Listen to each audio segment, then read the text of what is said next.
এবং এই এসপি ধৃতিমান ভট্টাচার্য উদয়ন গুহ ভাইপো অভিষেক ব্যানার্জির নির্দেশে করেছে। আমরা এর কাছে রিসিভ করিয়েছি হরেন বর্মন, নিখিল রঞ্জন দে এবং সুশীল বর্মনের উপর যে হামলা তার সিডিও জমা দিয়েছি আর রিসিভ করিয়েছি। আমরা বসিনি ওর কাছে, ওকে বলেছি কোর্টে দেখা হবে, কারণ আজকে এখানে এসেছি জলপাইগুড়ি সার্কিট বেঞ্চের অনারেবল জাস্টিস সম্মানীয় সৌগত ভট্টাচার্য মহোদয়ের অর্ডারে আমরা তার কাছেই যাব।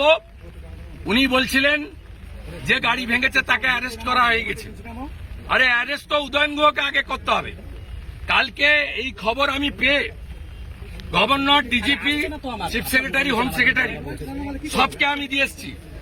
2021 সালে অনারেবল জাস্টিস রাজশেখর মান্থার দুটো অর্ডার আছে, কমিউনিকেট করেছে আমার লয়ার। তারপরেও এই জিনিস করেছে, খুব প্রমাণিত।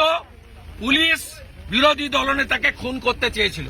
খুনের মামলার প্রত্যক্ষ আসামি যদি উদয়ন গুহ হয়, পরোক্ষ আসামির নাম Dhritiman Bhattacharya, promotee WR IPS।